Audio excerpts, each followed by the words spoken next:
Hello there, I'm Stevyn Colgan and thanks for joining me on my dog walk. In this little talk I want to talk about behavioural science, and I also want to talk about monsters.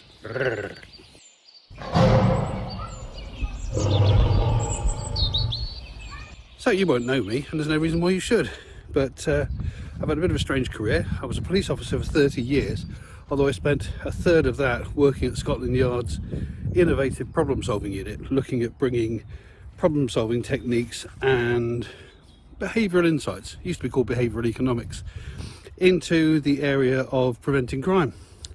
It was an extraordinary and fascinating part of my life, and we made a difference, I'd like to say. I reckon that 9 out of 10 of the various innovative things we've tried actually worked out, and we did some pretty wacky stuff. We did things like putting out people dressed as wizards to deal with street gambling. We used dog shows to bring fractured communities together. Perhaps our most famous exploit was giving lollipops to people leaving nightclubs, because it's hard to make a lot of noise when you've got a lollipop in your mouth, and the very nature of sucking on a lollipop is childish, and it diffused a lot of the violence. Now yes, I was a police officer for 30 years, and I know I don't look old enough, and it's very kind of you to say so, but it's true. And then in 2010 I retired, although it wasn't really a retirement, because if anything I've been busier than ever. I've been a consultant for the Scottish Parliament and for the Welsh Assembly. I've been flown over to America to work with various different law enforcement agencies and also the FBI.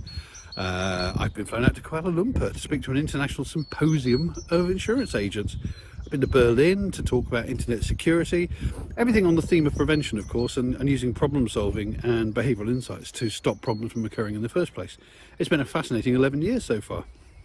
And on top of that, I've had the time to write a few books, including a book called One Step Ahead, which is the story of my time with the problem solving unit at Scotland Yard.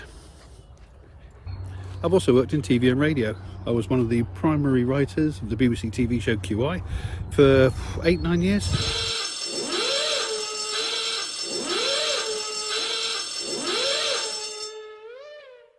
And I also worked on its sister show for Radio 4, the Museum of Curiosity. So a real mixed bag of experiences over the last 41 years, but I've learned a phenomenal amount. I've certainly learned a lot about human behaviour, and I've learned an awful lot about solving problems. And I brought those two things together recently to create a community arts project to help people during lockdown. This is where the monsters come in.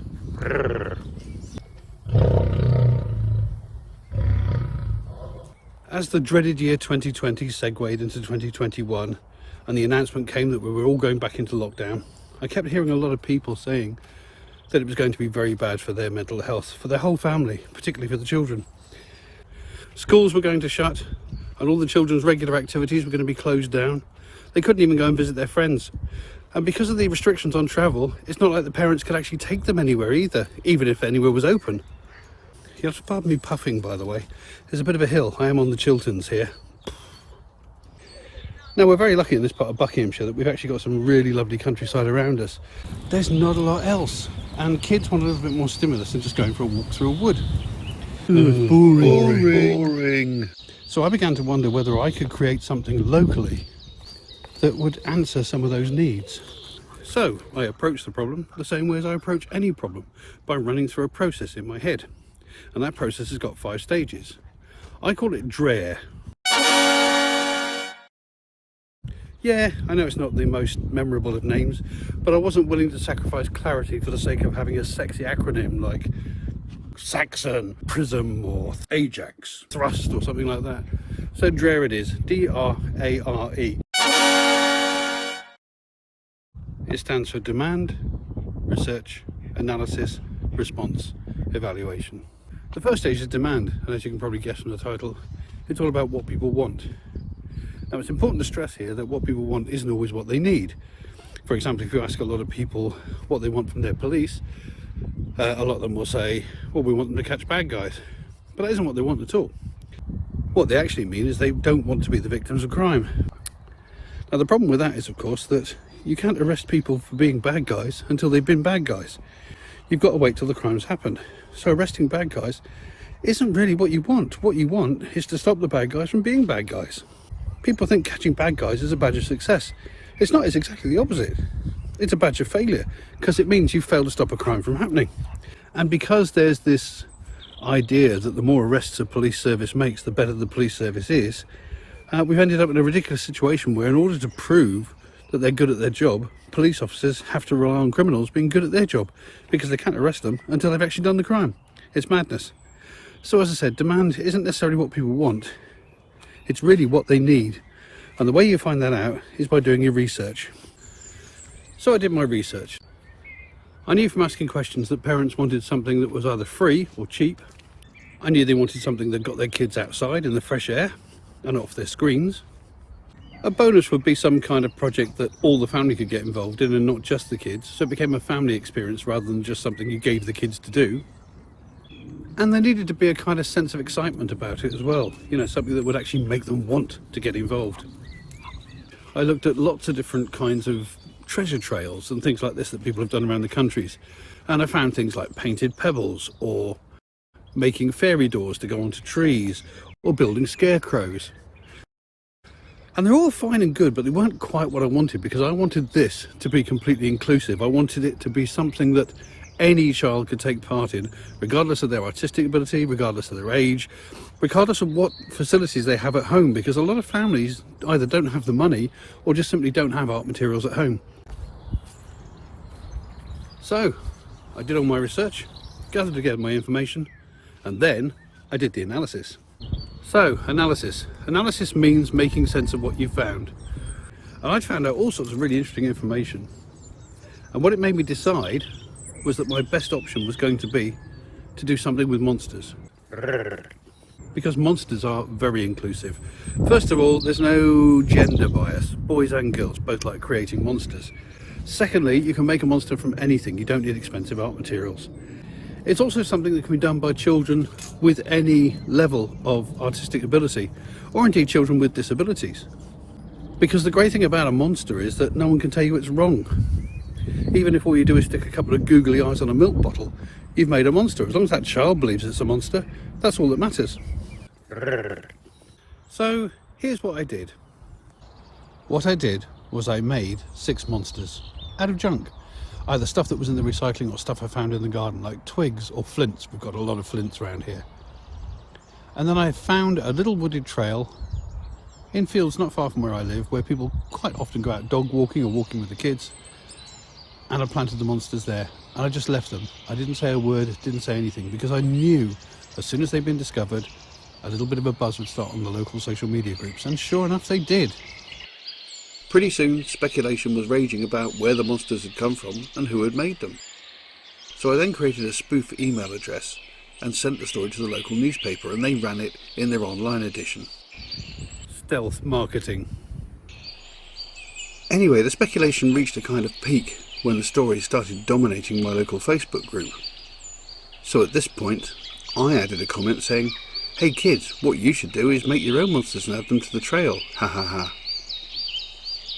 I knew some kids would, but even I couldn't have anticipated the response I got.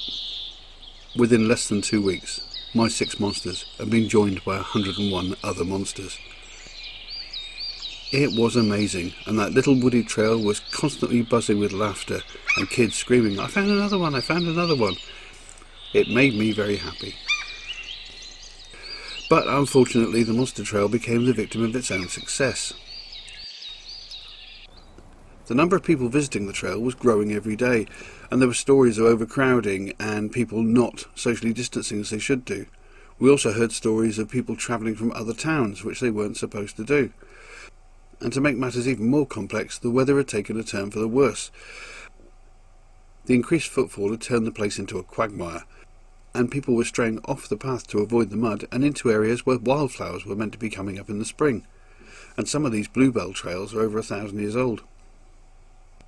The trustees of the land then began a rather hectic search to discover who had made the monsters, and at this point I had to come forward and say it was me.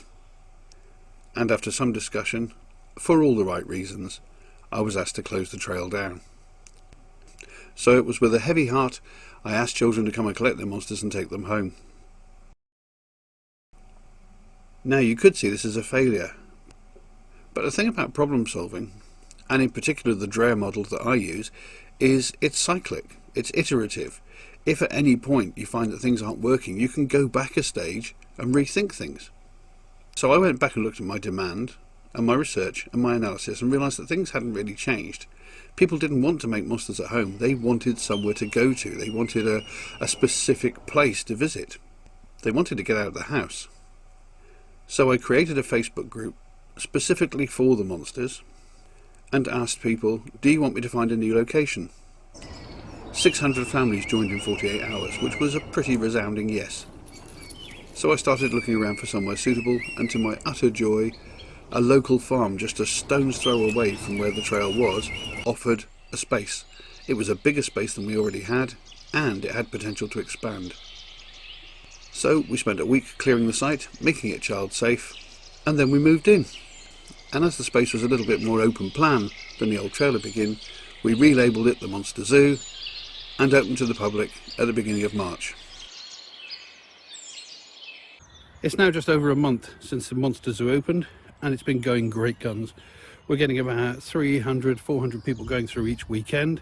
Of course, that's spaced out across 2 days and in small groups of, family groups of 3, 4, 5.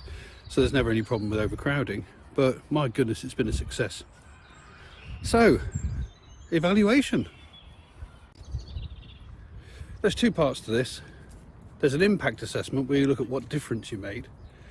And there's a process review where you look back over the whole project and ask questions like, what went well, what didn't go so well, what could you improve, what could you tweak, and how would you do it next time? So how did we do, and how do we measure it? With most projects, you've got to decide on your method of measurement right from the get-go, because otherwise you've got no benchmark against which to measure your success or failure later on. A good example of this would be losing weight. There's no point going on a diet unless you stand on the scales to start with, because then you know whether you've lost weight or not. But the important thing, of course, is you always use the same set of scales, because scales vary. But of course there's other measurements you can use as well. You can measure your waistline, your bust line, your chest. You can measure your arms. You can also look at qualitative issues as well, like how do you feel? Have you got more energy? Do you feel better when you look in a mirror? All those sorts of things. If all you're interested in is numbers, then there are some easily countable objects, such as the number of monsters in the zoo. Because obviously the more monsters there are, the more kids have been making them, which means that that's a measure of engagement. I started a Facebook group for the Monster Zoo, and there's now over 1,300 families on there. That's another measure. But to be honest, the only measure I'm interested in is qualitative. It's when I hear things like, we couldn't get little Johnny or Sarah off the sofa and off their screens, but now they're dragging us off the sofa to say, can we go and look for the monsters? It's when parents come up to me and say, this has made a real difference to their lives. That is the true measure of success. And if you want external validation, I would also mention, blowing my own trumpet here, that I submitted the Monster Zoo to Grayson's Art Club, the Channel 4 TV show hosted by Grayson and Philippa Perry, where they ask members of the public to send in examples of art created during lockdown. They get over 10,000 entries per show, and the Monster Zoo was selected. Hello, Grayson. That's validation, isn't it? So there you go, that's the story of the Monster Zoo.